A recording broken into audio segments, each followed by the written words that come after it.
My dear students, dear friends, and dear brothers and sisters, once again I welcome to all of you in Dr. Yash Chandra online classes for education. मेरे प्रिय विद्यार्थियों, प्यारे भाई बहनों, प्यारे साथियों, प्यारे मित्रों, मैं आप सभी लोगों का एक बार फिर से doctor Yash Chandra online classes for education में बहुत बहुत स्वागत करता हूं। प्रिय विद्यार्थियों, हम सभी लोग पिछले कुछ कक्षाओं से थ्योरीज ऑफ इंटेलिजेंस या बुद्धि के सिद्धांत के बारे में बड़े ही विस्तृत रूप से चर्चा कर रहे हैं। प्रिय विद्यार्थियों, आप सभी लोगों को याद होगा कि हम सभी लोगों ने जो थ्योरीज ऑफ इंटेलिजेंस है या बुद्धि के जो सिद्धांत हैं, इनको दो समूहों में विभाजित किया था। पहला समूह था प्रिय विद्यार्थियों फैक्टोरियल थ्योरीज या कारकी सिद्धांत, और दूसरा समूह था प्रिय विद्यार्थियों प्रोसेस ओरिएंटेड थ्योरीज या प्रक्रिया उन्मुखी सिद्धांत। तो प्रिय विद्यार्थियों, जो फैक्टोरियल थ्योरीज था या कारकी सिद्धांत था, उसके अंतर्गत हम सभी लोगों ने एक कारक सिद्धांत या यूनिफैक्टर थ्योरी, द्विकारक सिद्धांत या टू फैक्टर थ्योरी, बहुकारक सिद्धांत या मल्टी फैक्टर थ्योरी, समूह कारक सिद्धांत या ग्रुप फैक्टर्स थ्योरी, पदानुक्रमिक सिद्धांत या हायरार्किकल थ्योरी, बुद्धि संरचना या स्ट्रक्चर ऑफ इंटेलेक्ट या जिसको हम लोग 3 डायमेंशनल थ्योरी भी कहते हैं, फ्लूइड क्रिस्टलाइज्ड इंटेलिजेंस थ्योरी या तरल ठोस बुद्धि सिद्धांत, और प्रिय विद्यार्थियों मल्टीपल इंटेलिजेंस थ्योरी या बहुबुद्धि संरचना के बारे में अध्ययन किया है। और साथ ही साथ प्रिय विद्यार्थियों जो प्रोसेस ओरिएंटेड थ्योरी था या जिसको हम लोग प्रक्रिया उन्मुखी सिद्धांत कहते हैं, इन सिद्धांतों के अंतर्गत हम सभी लोग कॉग्निटिव डेवलपमेंट थ्योरी ऑफ पियाजे और ट्राई-आर्किक थ्योरी के बारे में चर्चा कर चुके हैं। प्रिय विद्यार्थियों, जो थ्योरीज ऑफ इंटेलिजेंस है या बुद्धि के सिद्धांत की बात आती है, तो इसमें आज हम सभी लोग जो है आज अंतिम थ्योरी के बारे में पढ़ेंगे। प्रिय विद्यार्थियों, आज जो आपके कोर्स से रिलेटेड जो थ्योरी है, जो सिद्धांत है, उसमें जो आज हम लोग सिद्धांत पढ़ेंगे वह है त्रिस्तर सिद्धांत या 3 स्टेटम थ्योरी, या इस सिद्धांत को हम सभी लोग Cattell Horn Carroll theory of intelligence कहते हैं। प्रिय विद्यार्थियों, यह जो सिद्धांत है, यह सिद्धांत जो है फैक्टोरियल थ्योरीज या कारकी सिद्धांत के अंतर्गत आएगा। और यह सिद्धांत प्रिय विद्यार्थियों जो हम लोगों ने फ्लूइड क्रिस्टलाइज्ड इंटेलिजेंस थ्योरी या तरल ठोस सिद्धांत के बारे में हम लोगों ने बड़े विस्तृत रूप से पिछली कक्षा में या पिछले वीडियोस में पढ़ा है, जिसको कि आरबी कैटल साहब ने दिया था, उसी सिद्धांत का कुछ ये मॉडिफाइड रूप है। तो प्रिय विद्यार्थियों, आज की क्लास में हम सभी लोग एक नए और एक बहुत ही रिसेंट जो है थ्योरीज के बारे में अध्ययन करेंगे, जिसका नाम है 3 स्टेटम थ्योरी या त्रिस्तर सिद्धांत। प्रिय विद्यार्थियों, इसके पूर्व में जितने भी थ्योरीज हैं, जितने भी सिद्धांत हैं, वे सभी जो है हमारे चैनल पड़े हुए हैं। आप प्ले लिस्ट में जाकर के आसानी से उसको सर्च करके देख सकते हैं। प्रिय विद्यार्थियों, आज की क्लास को स्टार्ट किया जाए। आज की क्लास को स्टार्ट करें इससे पूर्व आप सभी प्यारे भाई और बहनों से, आप सभी प्रिय विद्यार्थियों से और प्रिय साथियों से यह अनुरोध है कि आप सभी लोग इस वीडियो को लाइक करिए और इस वीडियो को अधिक से अधिक अपने दोस्तों में, अपने फ्रेंड सर्किल में, अपने मित्रों के साथ शेयर करिए, जिससे कि वे भी इसका लाभ उठा सके और उनका भी अध्ययन कार्य सुचारू रूप से आगे बढ़ सके। और साथ साथ प्रिय विद्यार्थियों, आप इस वीडियो को अधिक से अधिक शेयर करिए और कमेंट्स भी करिए। कमेंट्स के द्वारा यदि आपका कोई महत्वपूर्ण सुझाव है या कोई आपका प्रश्न है या कोई समस्या है, तो आप उसको भी हम तक पहुंचा सकते हैं। हम आपके प्रश्नों का उत्तर देने का प्रयास करेंगे। साथ साथ प्रिय विद्यार्थियों, जो भी आपके समस्याएं होंगी, आप उन समस्याओं का समाधान करने का प्रयास करेंगे, और आपके जो भी महत्वपूर्ण सुझाव आएंगे, वैल्यूएबल सजेशंस आएंगे, उन सुझावों पर अनुपालन करने का भी हम प्रयास करेंगे। और साथ साथ प्रिय विद्यार्थियों, आप सभी प्यारे भाई और बहनों में से, प्रिय विद्यार्थियों, प्रिय साथियों में से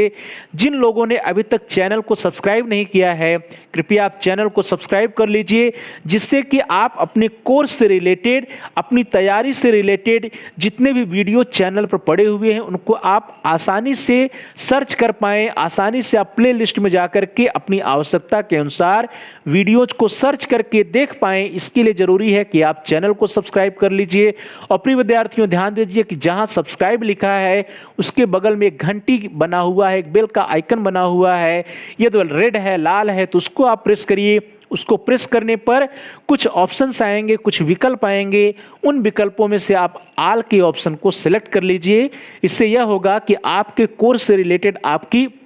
तैयारी में सहायक, एजुकेशन से रिलेटेड जितने भी नए वीडियोज आएंगे उसकी सूचना, उसके नोटिफिकेशंस आपको समय से मिल जाएगा और आपका कोई भी वीडियो मिस नहीं होगा। तो प्यारे भाई बहनों, प्रिय विद्यार्थियों, प्रिय साथियों, आप जल्दी से इस वीडियो को लाइक करिए, वीडियो को शेयर करिए, वीडियो पे कमेंट्स करिए और साथ ही साथ यदि आपने अभी तक चैनल को सब्सक्राइब नहीं किया है तो चैनल को जल्दी से सब्सक्राइब कर लीजिए और बेल के आइकन को भी प्रेस कर दीजिए, ऑल के ऑप्शन को भी आप सेलेक्ट कर लीजिए।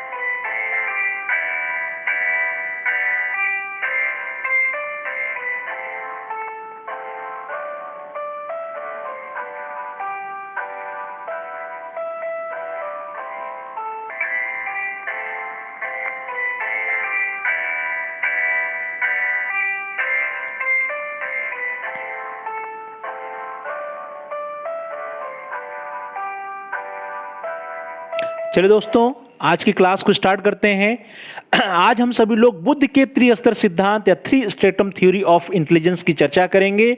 प्यारे भाई बहनों, प्रिय विद्यार्थियों, प्रिय साथियों, जैसा कि हमने आपको क्लास के स्टार्टिंग में ही बताया कि फैक्टोरियल थ्योरीज या कारकी सिद्धांत के अंतर्गत हम सभी लोगों ने तरल ठोस बुद्ध सिद्धांत या फ्लूइड क्रिस्टलाइज इंटेलिजेंस थ्योरी के बारे में पढ़ चुके हैं, जिसको जो है 1941 में जिसका प्रतिपादन आरबी कैटल साहब ने किया था। प्रिय विद्यार्थियों, उसमें हम सभी लोगों ने दो प्रकार की बुद्धि के बारे में पढ़ा था। एक था फ्लूइड इंटेलिजेंस, तरल बुद्धि, और दूसरा था प्रिय विद्यार्थियों क्रिस्टलाइज्ड इंटेलिजेंस या ठोस बुद्धि। तो प्रिय विद्यार्थियों, आरबी कैटल के द्वारा स्पीयरमैन के द्विबुद्धि सिद्धांत के सामान्य कारक दैट इज जी फैक्टर में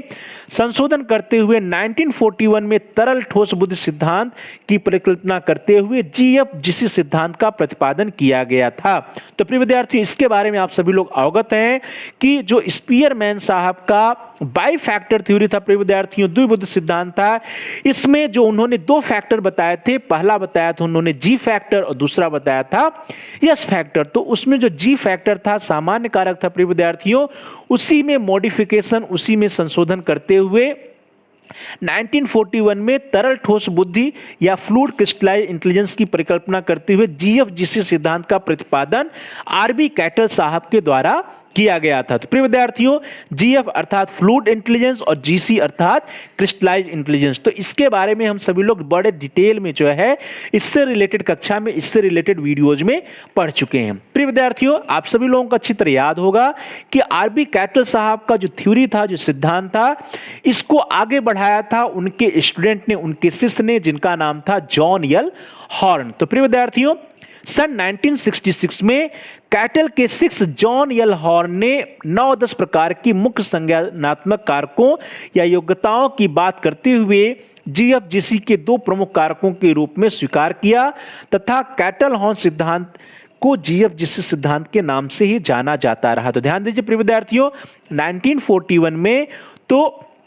इस सिद्धांत का प्रतिपादन जो है आरबी कैटल साहब के द्वारा किया गया था, लेकिन 1966 में उन्हीं के स्टूडेंट रहे, शिष्य रहे जॉन एल हॉर्न साहब ने 9-10 प्रकार की कॉग्निटिव एबिलिटी या कॉग्निटिव फैक्टर के बारे में बताया और उन्होंने जो जीएफ और GC that is fluid intelligence और क्रिस्टलाइज्ड इंटेलिजेंस, जो दो प्रकार के प्रमुख बुद्धि थी या दो प्रकार के प्रमुख कारक थे, उनको उन्होंने स्वीकार किया और उस पर उन्होंने बल दिया, उसी को आगे बढ़ाया। इसीलिए इस सिद्धांत को कैटल हॉर्न सिद्धांत या जीएफजीसी सिद्धांत के नाम से भी जाना जाता है। तो प्रिय विद्यार्थियों, इस तरह से स्पष्ट हुआ कि 1941 में फ्लूइड क्रिस्टलाइज्ड इंटेलिजेंस थ्योरी जो कि आरबी कैटल साहब के द्वारा दिया गया था, उसमें 9-10 प्रकार की जो है कॉग्निटिव एबिलिटीज या कॉग्निटिव इंटेलिजेंस या कॉग्निटिव फैक्टर्स को जोड़ते हुए हॉर्न साहब ने उन्हीं के कार्य को आगे बढ़ाया। इसलिए इस सिद्धांत को कैटल हॉर्न सिद्धांत के नाम से भी जाना जाता है और इसी सिद्धांत को हम सभी लोग जीएफजीसी सिद्धांत के नाम से भी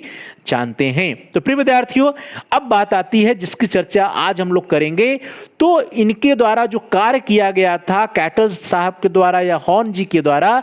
इन्हीं के कार्यों को आगे बढ़ाते हुए और उनके पास जितने भी डेटाज अवेलेबल थे, जितने भी प्रदत्त थे, जितने भी आंकड़े थे प्रिय विद्यार्थियों, उन सभी आंकड़ों पर एनालिसिस करते हुए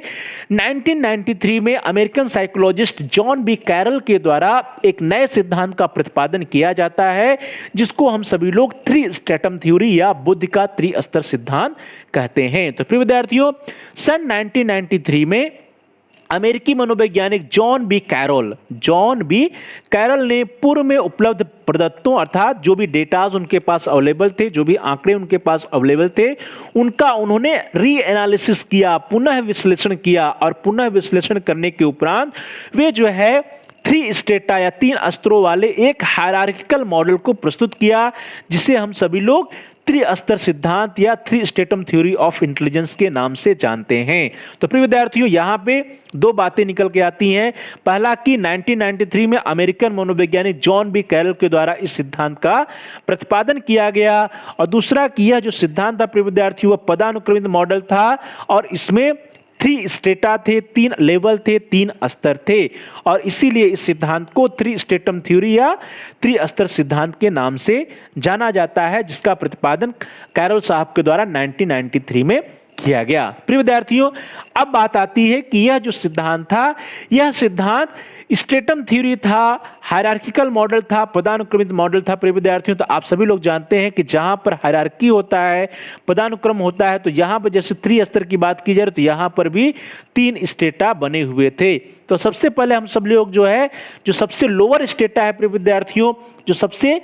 फर्स्ट लेवल जिसको हम लोग कहते हैं, जो सबसे नीचे वाला स्टेटा है, जो सबसे नीचे वाला स्तर, उसकी बात करते हैं। तो सबसे नीचे वाले स्तर पर प्रिय विद्यार्थियों जो नैरोज एबिलिटीज थी, जिसको हम सभी लोग लघु कारक कहते हैं, उनको रखा गया। तो प्रिय विद्यार्थियों, पदानुक्रमित त्रिस्तर मॉडल में सबसे नीचे के स्तर में अनेक ऐसे लघु कारकों या नैरोज एबिलिटीज को रखा गया है, जो स्वयं में क्या है, स्पेशलाइज्ड हैं। तो प्रिय विद्यार्थियों, ध्यान दीजिएगा कि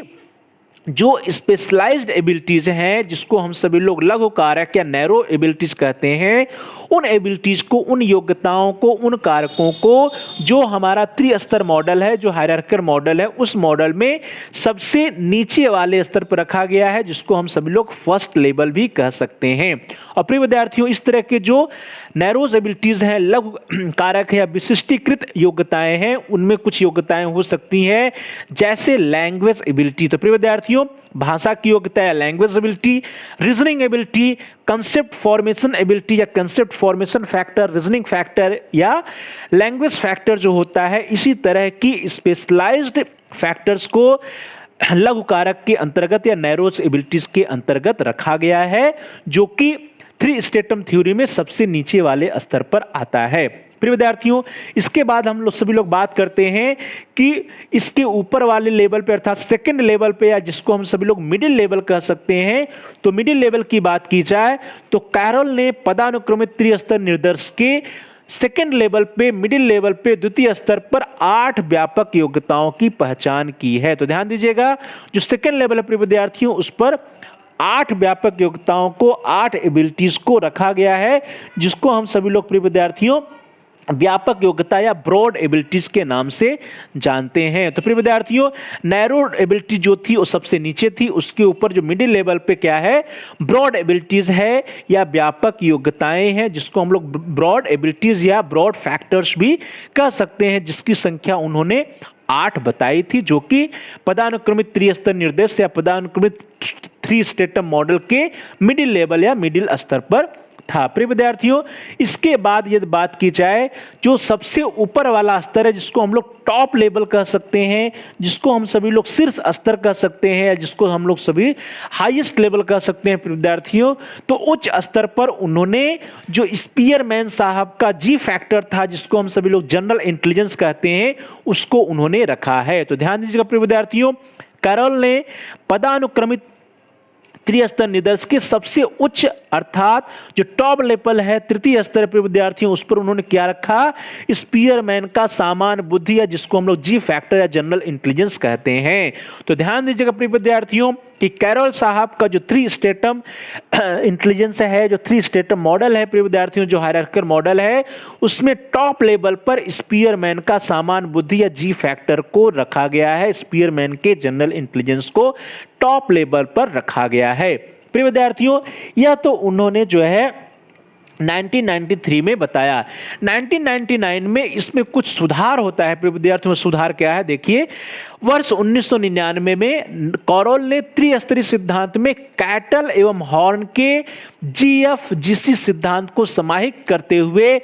कैटल हॉर्न कैरोल सिद्धांत या Cattell Horn Carroll theory of intelligence का प्रतिपादन किया। तो यहां पर बहुत ही ध्यान देने वाली बात है प्रिय विद्यार्थियों कि 1999 में कैरोल साहब ने क्या किया कि जो 3 स्टेटम थ्योरी था, जो त्रिस्तरीय सिद्धांत था, उसमें उन्होंने कैटल एवं हॉर्न के जीएफ और जीसी, जिसको हम लोग फ्लूइड इंटेलिजेंस और क्रिस्टलाइज इंटेलिजेंस नाम देते हैं, इस दोनों को उन्होंने समाहित कर दिया, जोड़ दिया, और इस प्रकार से जो नया एक सिद्धांत बनता है, उस सिद्धांत का नाम क्या रखा गया, कैटल हॉर्न कैरोल सिद्धांत या Cattell Horn Carroll theory of intelligence का प्रतिपादन किया गया। तो प्रिय विद्यार्थियों, इस तरह से 1999 में Cattell Horn Carroll theory of intelligence या कैटल हॉर्न कैरोल बुद्धि के सिद्धांत का प्रतिपादन किया जाता है, जिसमें कैरोल का जो त्रिस्तरीय सिद्धांत था उसी के साथ साथ कैटल और हॉर्न के जो फ्लूइड इंटेलिजेंस और क्रिस्टलाइज इंटेलिजेंस थे प्रिय विद्यार्थियों, उसको भी जोड़ दिया जाता है। तो इस तरह से प्रिय विद्यार्थियों, अब हम सभी लोग बात करें तो जो सेकेंड लेवल था, मिडिल लेवल था, जिसको हम सभी लोग ब्रॉड एबिलिटीज कहते थे, उस ब्रॉड एबिलिटीज में जो योग्यताओं की संख्या हो 8 से बढ़कर के 10 हो जाती है। तो ध्यान दीजिएगा प्रिय विद्यार्थियों, बुद्धि के इस पदानुक्रमित त्रिस्तरीय मॉडल या निदर्श में टॉप पर सामान्य बुद्धि या जी फैक्टर रखा गया है। ध्यान दीजिए, ये जो टॉप पे सामान्य बुद्धि या जी फैक्टर रखा गया वो कौन सा है, वो स्पीयरमैन का जी फैक्टर है। तो स्पीयरमैन के जी फैक्टर को टॉप पर रखा गया है। जो द्वितीय स्तर पर विद्यार्थियों, उस द्वितीय स्तर में 10 ब्रॉड एबिलिटीज या 10 व्यापक योग्यताओं को रखा गया है, जिसमें जो फ्लूइड इंटेलिजेंस या जीएफ है और जो जिसमें जीसी है प्रिय विद्यार्थियों, तो उस जीएफ जीसी को भी इसी में रखा गया है, जिसके बारे में कैटल एंड हॉर्न साहब ने बताया था। तो प्रिय विद्यार्थियों, इस तरह से टॉप लेवल पे क्या हो गया, जी फैक्टर सामान्य बुद्धि, मिडिल लेवल पे प्रिय विद्यार्थियों 10 व्यापक योग्यताएं ब्रॉड एबिलिटीज हैं, और जो सबसे नीचे वाला लेवल है प्रिय विद्यार्थियों, जिसको हम लोग फर्स्ट लेवल या बॉटम लेवल या लोअर लेवल कह सकते हैं, उस लेवल पर 70 नैरो एबिलिटीज या लघु योग्यताओं या नैरो फैक्टर्स को इस सिद्धांत में रखा गया है। तो प्रिय विद्यार्थियों ध्यान दीजिए, टॉप पर जी फैक्टर है, मिडिल में 10 ब्रॉड एबिलिटीज हैं, और सबसे नीचे जो है 70 नैरोज एबिलिटीज को रखा गया है। अब प्रिय विद्यार्थियों, प्यारे भाई बहनों, प्यारे साथियों, अनेक मनोवैज्ञानिकों ने अनुसंधान कार्यों के आधार पर इस मॉडल को या इस जो 3 स्टेटम थ्योरी है प्रिय विद्यार्थियों, उसको स्वीकार किया गया है प्रिय विद्यार्थियों। परंतु प्रायः जो है बुद्धि परीक्षणों के द्वारा जो 10 ब्रॉड एबिलिटीज की बात की गई है, जो 10 व्यापक योग्यताओं की बात की गई है, इनका मापन जो है बुद्धि परीक्षणों या इंटेलिजेंस टेस्ट के द्वारा नहीं हो पाता है। तो ध्यान दीजिए प्रिय विद्यार्थियों कि इस सिद्धांत को जो है अनेक मनोवैज्ञानिकों के द्वारा स्वीकार तो किया गया है, परंतु जो है जो 10 ब्रॉड एबिलिटीज की बात की जाती है, इसको प्राय बुद्धि परीक्षणों के द्वारा इन योग्यताओं का मापन नहीं हो पाता है। तो ध्यान दीजिए, इन योग्यताओं का मापन जो है बुद्धि परीक्षणों के द्वारा नहीं हो पाता है। चलिए, अब हम सभी लोग जैसा कि पिछली कक्षाओं में हम लोग कर चुके हैं कि प्रत्येक जो भी सिद्धांत रहा है, उस सिद्धांत से रिलेटेड कुछ चित्र बनाने का प्रयास करते हैं, कुछ फिगर्स बनाने का प्रयास करते हैं, और उस फिगर्स के द्वारा हम सभी लोग अपने सिद्धांत को, अपने आंसर को और भी इफेक्टिव बनाने का प्रयास करते हैं। तो अब हम सभी लोग जो है 3 स्टेटम थ्योरी या त्रिस्तरीय सिद्धांत से रिलेटेड एक चित्र बनाने का प्रयास करेंगे। तो प्रिय विद्यार्थियों, जैसा कि हमने आपको पहले भी बताया कि जो सबसे लोअर लेवल होगा प्रिय विद्यार्थियों, सबसे लोअर लेवल पे, जिसको हम सभी लोग क्या कहेंगे, फर्स्ट लेवल कहेंगे। और फर्स्ट लेवल क्या होगा, ये लोअर लेवल होगा प्रिय विद्यार्थियों। यहाँ पे क्या रखी जाएंगी, नैरोज एबिलिटीज रखी जाएंगी। तो नैरोज एबिलिटीज के लिए प्रिय विद्यार्थियों सबसे लोअर लेवल होगा। तो सबसे पहले हम लोग क्या करेंगे, सबसे लोअर लेवल की बात करते हैं, जिसको हम सभी लोग क्या कहेंगे, स्ट्रेटम 1, या जिसको हम सभी लोग फर्स्ट लेवल कहते हैं। और प्रिय विद्यार्थियों, जैसा कि हमने पूर्व में आपको बताया कि जो ये फर्स्ट लेवल है, प्रथम स्तर है, इस स्तर पर 17 नैरो एबिलिटी या 70 लघु योग्यताओं को रखा गया है। तो ध्यान दीजिए, यहां पर आपकी स्क्रीन पर स्ट्रेटम 1 है, फर्स्ट लेवल जिसको हम लोग कह रहे हैं, और इस स्तर पर 70 लघु योग्यताओं को या 70 जो है प्रिय विद्यार्थियों नैरोज एबिलिटीज को रखा गया है। तो प्रिय विद्यार्थियों, यह तो हो गया फर्स्ट लेवल या स्ट्रेटम 1। अब हम सभी लोग आगे बढ़ते हैं। अब हम सभी लोग देखेंगे स्ट्रेटम सेकंड की बात आती है, सेकंड स्टेटा या सेकंड स्तर की बात आती है। प्रिय विद्यार्थियों, हमने आपसे चर्चा भी किया था कि जो सेकंड स्तर है, जो सेकंड लेवल है प्रिय विद्यार्थियों, यहां पर 10 एबिलिटीज या 10 फैक्टर हैं जिसको हम लोगों ने, जिसमें फ्लूइड इंटेलिजेंस और क्रिस्टलाइन इंटेलिजेंस भी है, जिसके बारे में जो है कैटल एंड हॉर्न ने बताया था। इसके अलावा GQ, GROW, GSM, GLR, GU, GA, GS और GTA स्तर भी है। यदि आप यहाँ पे इसको काउंट करेंगे प्रिय विद्यार्थियों, तो 1, 2, 3, 4, 5, 6, 7, 8, 9 और 10, तो 10 फैक्टर्स या 10 एबिलिटीज हैं। तो इस तरह से प्रिय विद्यार्थियों, जो सेकंड स्तर है, जो सेकंड लेवल है, मिडिल लेवल है, इस पर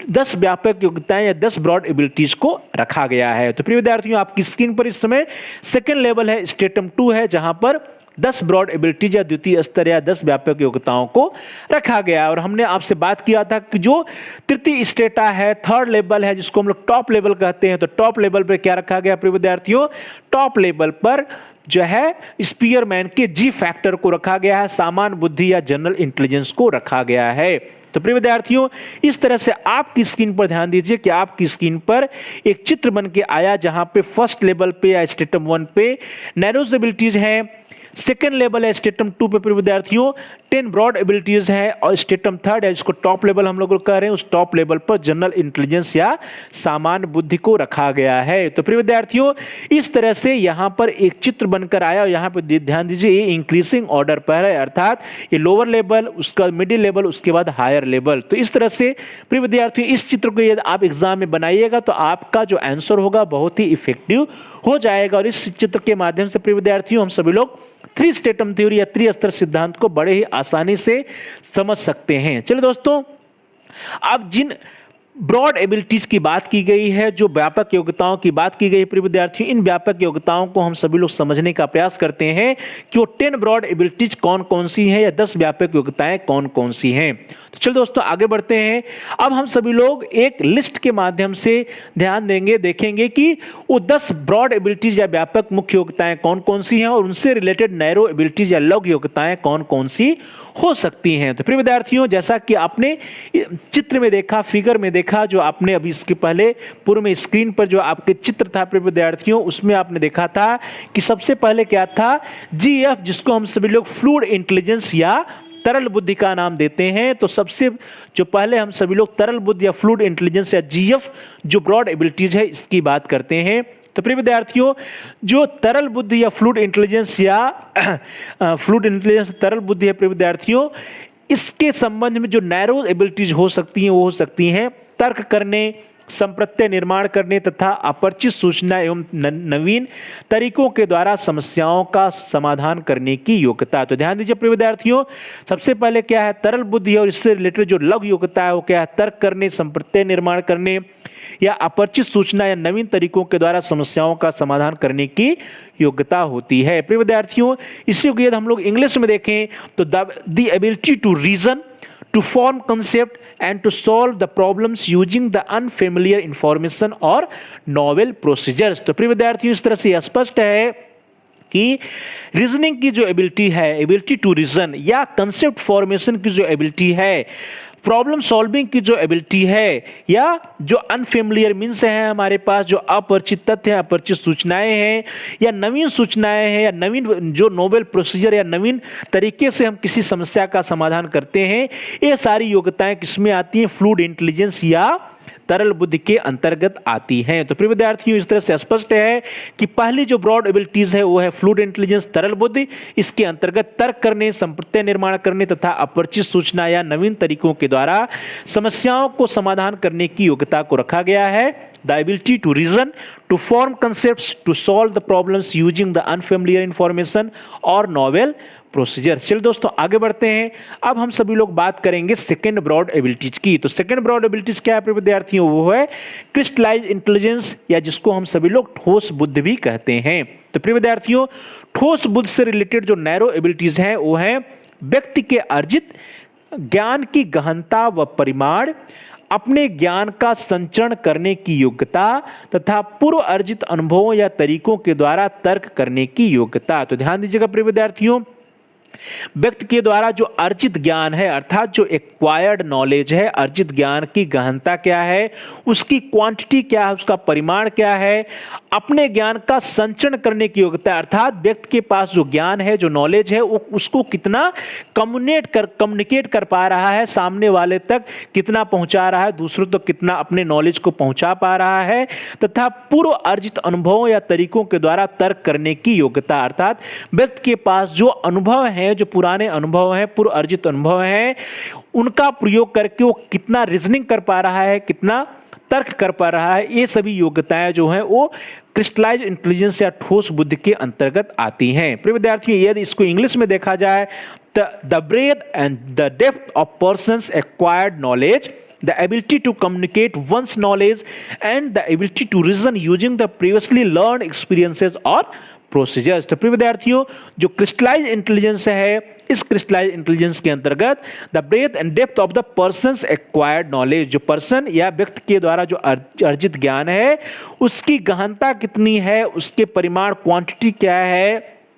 इसके बारे में जो योग्यता होती है, या the ability to communicate one's knowledge, अपने ज्ञान को, अपने नॉलेज को दूसरों तक कम्युनिकेट कर पाने की, दूसरों तक उसको पहुंचा पाने की योग्यता है, या the ability to reason using previously learn experience और प्रोसीजर्स, या पूर्व में अर्जित अनुभवों या पूर्व में अर्जित तरीकों के द्वारा हम कितना रीजनिंग कर पा रहे हैं, रीजन्स करने की जो योग्यता होती है प्रिय विद्यार्थियों, ये सभी योग्यताएं किसमें आती हैं? ठोस बुद्धि या क्रिस्टलाइज इंटेलिजेंस के अंतर्गत इनको रखा जाता है। चलो दोस्तों आगे बढ़ते हैं। अब हम सभी लोग बात करेंगे जो तीसरी ब्रॉड एबिलिटीज है, थर्ड व्यापक या मुख्य योग्यता जो है प्रिय विद्यार्थियों, वो है क्वांटिटेटिव रीजनिंग, या जिसको हम सभी लोग मात्रात्मक तर्क भी कहते हैं। तो क्वांटिटेटिव रीजनिंग या मात्रात्मक तर्क के अंतर्गत प्रिय विद्यार्थियों, मात्रात्मक संप्रतियों तथा संबंधों को समझने की योग्यता तथा आंकिक संकेतों का उपयोग करने की योग्यता आती है। तो ध्यान दीजिएगा प्रिय विद्यार्थियों, क्वांटिटेटिव रीजनिंग या मात्रात्मक तर्क के अंतर्गत जो क्वांटिटेटिव कंसेप्ट्स हो सकते हैं, जो मात्रात्मक संप्रत्यय हो सकते हैं, या क्वांटिटेटिव रिलेशनशिप्स हो सकते हैं, इन कंसेप्ट्स को, इन संबंधों को समझने की जो योग्यता है व्यक्ति के अंतर्गत, या जो न्यूमेरिकल सिंबल्स हैं प्रिय विद्यार्थियों, जो आंकिक संकेत हैं, उन न्यूमेरिकल सिंबल्स को व्यक्ति कितना प्रयोग कर पा रहा है, उसका कितना उपयोग कर पा रहा है, इन सब की जो योग्यता है, जो एबिलिटी है प्रिय विद्यार्थियों, इन सभी एबिलिटीज को हम सभी लोग मात्रात्मक तर्क या क्वांटिटेटिव रीजनिंग एबिलिटीज के अंतर्गत रख सकते हैं। प्रिय विद्यार्थियों, यदि इसको इंग्लिश में देखा जाए तो the ability to comprehend quantitative concepts and relationships and to manipulate numerical symbols. तो यहाँ पे यह स्पष्ट है कि जो क्वांटिटेटिव कंसेप्ट्स जो होते हैं प्रिय विद्यार्थियों, क्वांटिटेटिव रिलेशनशिप्स जो होते हैं, उनको कॉम्प्रिहेंशन की, उनको कॉम्प्रिहेंड करने की, उनको समझने की जो योग्यता है, और साथ ही साथ जो न्यूमेरिकल सिंबल्स हैं उनको मैनिपुलेट करने की, उनको यूज करने की जो योग्यता है प्रिय विद्यार्थियों, आंकिक संकेतों या न्यूमेरिकल सिंबल्स का प्रयोग करने की जो योग्यता है, जो क्षमता है, जो उनके पास योग्यता है, उसी योग्यता को हम सभी लोग व्यापक या मुख्य योग्यता, जिसका नाम है मात्रात्मक तर्क या क्वांटिटेटिव रीजनिंग, इसके अंतर्गत रख सकते हैं, और इसको हम सभी लोग जीक्यू के द्वारा रिप्रेजेंट करते हैं। चलो दोस्तों आगे बढ़ते हैं। अब हम सभी लोग बात करेंगे फोर्थ ब्रॉड एबिलिटीज या चौथा जो व्यापक या मुख्य योग्यता है उसकी बात करते हैं। तो चौथी व्यापक योग्यता है प्रिय विद्यार्थियों, पठन एवं लेखन योग्यता, that is also known as reading and writing ability. प्रिय विद्यार्थियों, जो रीडिंग एंड राइटिंग एबिलिटीज है इसको हम सभी लोग GRW, G for intelligence, general intelligence, R for reading and W for writing, तो GRW के द्वारा इसको हम लोग व्यक्त करते हैं प्रिय विद्यार्थियों। तो पठन एवं लेखन योग्यता जो है ये चौथी व्यापक योग्यता है और इसमें पढ़ने तथा लिखने के जो आधारभूत कौशल होते हैं प्रिय विद्यार्थियों, the basic skills of reading and writing जो होता है इससे रिलेटेड नैरोज एबिलिटीज या लघु योग्यताएं हो सकती हैं। तो यहां पर एकदम स्पष्ट है कि पढ़ने अर्थात रीडिंग, लिखने अर्थात राइटिंग से रिलेटेड जो बेसिक स्किल्स हैं, जो आधारभूत कौशल हैं प्रिय विद्यार्थियों, उन आधारभूत कौशलों को पठन एवं लेखन योग्यता रीडिंग एंड राइटिंग एबिलिटीज के अंतर्गत रखा गया है। तो प्रिय विद्यार्थियों इस तरह से जो फोर्थ ब्रॉड एबिलिटीज है जिसका नाम है रीडिंग एंड राइटिंग एबिलिटी, पठन एवं लेखन योग्यता, इसके अंतर्गत पढ़ने एवं लिखने से संबंधित जो बेसिक स्किल्स होते हैं, जो आधारभूत कौशल होते हैं, उनको लघु योग्यताओं में या नैरोज एबिलिटीज के अंतर्गत रखा गया है। चलो दोस्तों आगे बढ़ते हैं। अब हम सभी लोग बात करेंगे द फिफ्थ ब्रॉड एबिलिटीज या पांचवें व्यापक या मुख्य योग्यता की। तो पांचवा व्यापक या मुख्य योग्यता जो है विद्यार्थियों उसका नाम है शॉर्ट टर्म मेमोरी, अल्पावधि स्मृति। प्रिय विद्यार्थियों इस शॉर्ट टर्म मेमोरी या अल्पावधि स्मृति को हम सभी लोग GSM के द्वारा रिप्रेजेंट कर रहे हैं, डिनोट कर रहे हैं, जहां पर ESM जो है शॉर्ट टर्म मेमोरी को रिप्रेजेंट करता है। तो प्रिय विद्यार्थियों जो शॉर्ट टर्म मेमोरी है, जैसा कि नाम से ही क्लियर है कि कुछ छोटे समय के लिए, कुछ सेकंड के लिए जो मेमोरी होती है उससे रिलेटेड होता है अल्पावधि स्मृति। तो प्रिय विद्यार्थियों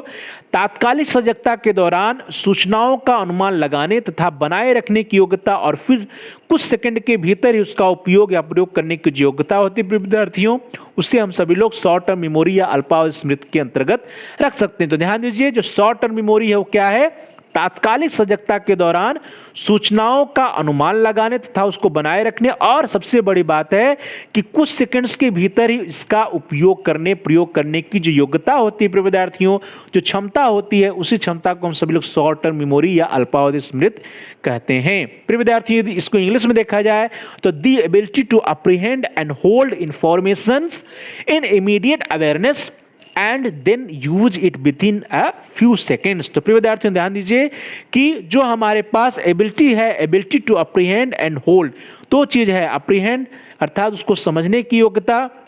और साथ ही साथ प्रिय विद्यार्थियों उसको होल्ड रखने, उसकी बनाए रखने की योग्यता जो है हमारे अंदर, the ability to apprehend and hold informations in immediate awareness, तत्कालिक सजगता या इमीडिएट अवेयरनेस के दौरान जो हमारे पास इंफॉर्मेशन है, जो सूचनाएं हैं, उनको समझने की, उनका अनुमान लगाने की, उनको बनाए रखने की जो योग्यता है, और साथ ही साथ then use it within a few seconds, और कुछ क्षणों के अंदर, कुछ समय के अंदर या कुछ सेकेंड्स के अंदर ही उसका प्रयोग करने की जो योग्यता होती है प्रिय विद्यार्थियों, इसी योग्यता को हम सभी लोग क्या कहते हैं, शॉर्ट टर्म मेमोरी या GSM के नाम से या अल्पावधि स्मृति के नाम से इसको जानते हैं। चलो दोस्तों आगे बढ़ते हैं। अब हम सभी लोग चर्चा करेंगे जो छठे प्रकार की ब्रॉड एबिलिटीज है या व्यापक योग्यता है विद्यार्थियों, that is long term storage and retrieval, या जिसको हम लोग दीर्घावधि संग्रहण कह सकते हैं, जिसको हम सभी लोगों ने GLR से रिप्रेजेंट किया है, LR for long term retrieval. तो दीर्घावधि संग्रहण से रिलेटेड विद्यार्थियों छठवीं मुख्य योग्यता, और इससे रिलेटेड जो नैरो एबिलिटीज हो सकती हैं वो है सूचनाओं को संग्रहित करने तथा बाद में तर्क की प्रक्रिया के दौरान प्रवाहता से पुनः स्मरण करने की योग्यता। तो यहां पे एकदम स्पष्ट है कि जो भी हमारे पास इंफॉर्मेशन है, सूचनाएं हैं, उसको हम संग्रहित करें, अर्थात उसको हम सभी लोग क्या करें, उसको याद रखें, उसको संग्रहित करें, अपने दिमाग में उसको बनाए रखें, और साथ ही साथ बाद में तर्क की प्रक्रिया, जब रीजनिंग की बात आए, जब तर्क की बात आए, तो उसके दौरान जिन सूचनाओं को हमने संग्रहित किया है उसका बहुत तेजी से प्रवाहता के साथ उसका पुनः स्मरण करने की योग्यता, उसका यूज करने की जो योग्यता होती है विद्यार्थियों, उसी योग्यता को long term storage and retrieval या दीर्घावधि संग्रहण कहते हैं। तो ध्यान दीजिए यहाँ पे दो बातें आती है, सूचनाओं को संग्रहित करना और तर्क के दौरान उसका प्रवाहता से पुनः स्मरण करना, अर्थात तेजी से उसका रिमाइंड कर लेना, तेजी से उसका स्मरण कर लेने की जो योग्यता है उसको हम सभी लोग इस ब्रॉड एबिलिटीज के अंतर्गत रख सकते हैं। यदि इंग्लिश में देखा जाए तो the ability to store information and to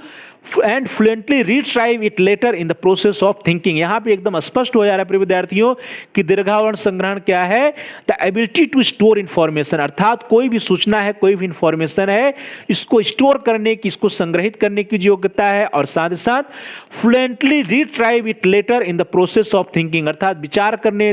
सोचने विचारने या तर्क करते एक समय इसका तेजी से रिट्राइवल होना, तेजी से इसको पुनः स्मरण करने की जो योग्यता है, जो प्रवाहता के साथ पुनः स्मरण करने की योग्यता है, रिट्राइवल की जो योग्यता है, जो फ्लुएंटली रिट्राइव की योग्यता है, उसको हम सभी लोग long term storage and retrieval के अंतर्गत रख सकते हैं। तो प्रिय विद्यार्थियों, यह तो रहा छठवें प्रकार की ब्रॉड एबिलिटीज या व्यापक योग्यता। चलिए दोस्तों आगे बढ़ते हैं। अब हम सभी लोग चर्चा करेंगे जो seventh types of broad abilities है, जो सातवें प्रकार की व्यापक या मुख्य योग्यता है, तो वो है विजुअल प्रोसेसिंग या दृश्यिक प्रक्रमीकरण। तो प्रिय विद्यार्थियों, जो दृश्यिक प्रक्रमीकरण है या विजुअल प्रोसेसिंग है, उसको हम सभी लोग जीवी के द्वारा डिनोट करते हैं। जीवी अर्थात वी फॉर विजुअल। तो विजुअल प्रोसेसिंग से रिलेटेड जो एबिलिटीज होती है उसको हम लोगों ने 7वें नंबर पे रखा है, और इससे रिलेटेड जो माइनर एबिलिटीज या नैरो एबिलिटीज हो सकती है प्रिय विद्यार्थियों, जो लघु योग्यताएं हो सकती हैं, वे हैं दृश्यिक प्रारूपों के साथ प्रत्यक्षीकरण या विश्लेषण या संश्लेषण तथा चिंतन करने की योग्यता, दृश्यिक परिस्थितियों के संग्रहण व पुनः स्मरण करने की योग्यता के साथ। तो प्रिय विद्यार्थियों ध्यान दीजिएगा, जो विजुअल प्रोसेसिंग है, दृश्य प्रक्रमीकरण है, इसके अंतर्गत जो विजुअल फॉर्मेट है, जो विजुअल प्रारूप है, दृश्यिक प्रारूपों के साथ प्रत्यक्षीकरण करने की योग्यता, परसेप्शन, एनालिसिस, सिंथेसिस और थिंकिंग करने की योग्यता है प्रिय विद्यार्थियों, और विजुअल प्रोसेसिंग या विजुअल सिचुएशन के साथ जो संग्रहण करने की, स्टोरेज की योग्यता है, और साथ ही साथ जो रिट्राइवल या पुनः स्मरण करने की योग्यता है, उन सभी योग्यताओं को हम सभी लोग विजुअल प्रोसेसिंग के अंतर्गत रखते हैं। प्रिय विद्यार्थियों, इसको इंग्लिश में देखें तो the ability to perceive, to analyze, to synthesize and to think with visual patterns, including the ability to store and recall visual representation। तो ध्यान दीजिएगा प्रिय विद्यार्थियों, विजुअल प्रोसेसिंग के अंतर्गत द एबिलिटी टू परसीव अर्थात प्रत्यक्षीकरण करने की योग्यता, द एबिलिटी टू एनालाइज अर्थात विश्लेषण करने की योग्यता, द एबिलिटी टू सिंथेसाइज अर्थात संश्लेषण करने की योग्यता, and the ability to think with visual pattern अर्थात प्रारूपों के साथ चिंतन करने की जो योग्यता है, जो क्षमता है, including the ability to store and recall visual representation. इसी के साथ साथ दृश्यिक परिस्थितियों के साथ जो स्टोर करने की, संग्रहण करने की जो योग्यता है, और रिकॉल करने की अर्थात पुनः स्मरण करने की जो योग्यता या क्षमता है, उसको हम सभी लोग विजुअल प्रोसेसिंग या दृश्यिक प्रक्रमीकरण, ब्रॉड एबिलिटीज या व्यापक योग्यता के अंतर्गत रखते हैं। चलिए दोस्तों आगे बढ़ते हैं। अब जो छठे प्रकार की ब्रॉड एबिलिटीज है उसका नाम है ऑडिटरी प्रोसेसिंग या ध्वनित प्रक्रमीकरण। तो प्रिय विद्यार्थियों, ऑडिटरी प्रोसेसिंग या ध्वनित प्रक्रमीकरण जो है, इसको हम सभी लोग GA के द्वारा इंडिकेट करते हैं। A फॉर यहां पे है ऑडिटरी। तो प्रिय विद्यार्थियों, A फॉर क्या है? ऑडिटरी। और इसके अंतर्गत जो नैरो एबिलिटीज हैं वे हैं ध्वनित उद्दीपकों के विश्लेषण, संश्लेषण तथा विभेदन की योग्यता, खराब दशाओं में की गई वाणी ध्वनियों के प्रक्रमीकरण व विभेदन करने की योग्यता। तो ध्यान दीजिएगा प्रिय विद्यार्थियों कि जो ध्वनित उद्दीपक हैं अर्थात जो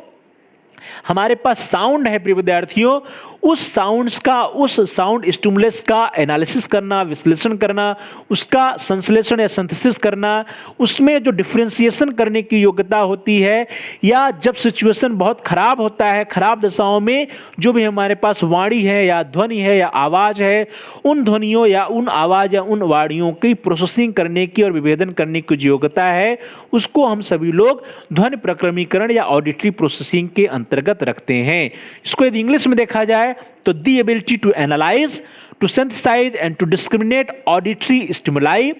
including the ability to process and discriminate speech sounds that may be presented under distorted conditions। तो ध्यान दीजिएगा प्रिय विद्यार्थियों, यहां पे क्या कहा जा रहा है? The ability to analyze, the ability to synthesize and the ability to discriminate auditory stimuli, अर्थात ऑडिटरी स्टिमुलाई या ध्वनित उद्दीपकों को विश्लेषण करने की योग्यता, एनालिसिस की योग्यता, संश्लेषण या सिंथेसाइज करने की योग्यता,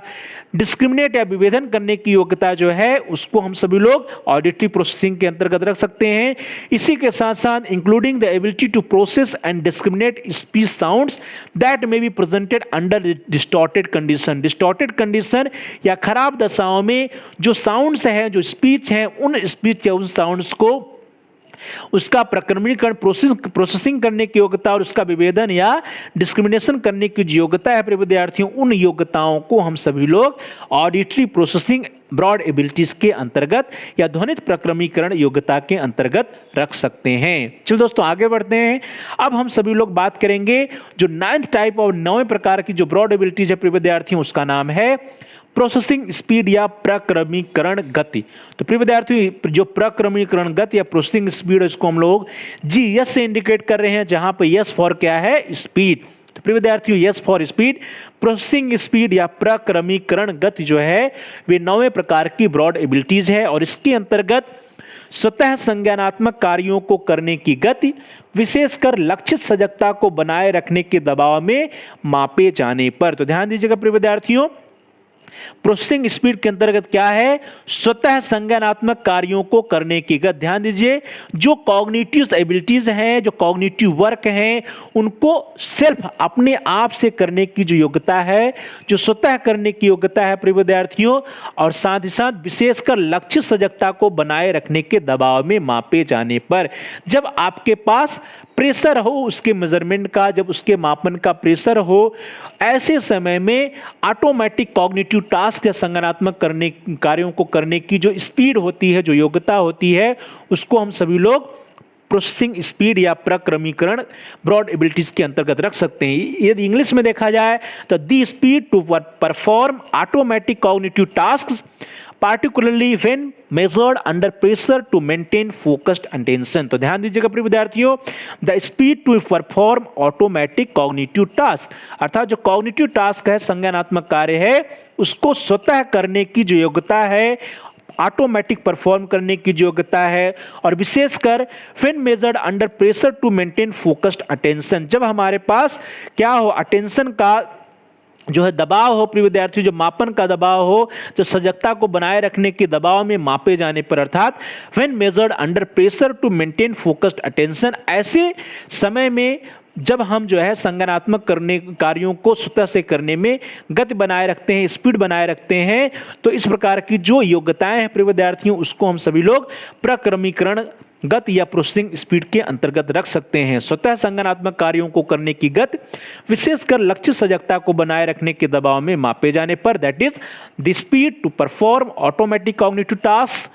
particularly when measured under pressure to maintain focused attention। चलो दोस्तों आगे बढ़ते हैं और अब हम सभी लोग बात करेंगे जो अंतिम ब्रॉड एबिलिटीज है, जो 10वीं ब्रॉड एबिलिटीज है, उसका नाम है विजुअल प्रोसेसिंग या निर्णय या प्रतिक्रिया या समय गति। तो प्रिय विद्यार्थियों यहाँ पे थोड़ा सा मॉडिफिकेशन है, ये है निर्णय प्रतिक्रिया समय या गति। तो निर्णय प्रतिक्रिया समय या गति, और यहाँ पे जो इंग्लिश होगा प्रिय विद्यार्थियों वो है डिसीजन, रिएक्शन टाइम और स्पीड। ध्यान दीजिएगा यहाँ पे करेक्शन है, डिसीजन या जो है प्रिय विद्यार्थियों रिएक्शन, डिसीजन, रिएक्शन टाइम या प्रतिक्रिया समय या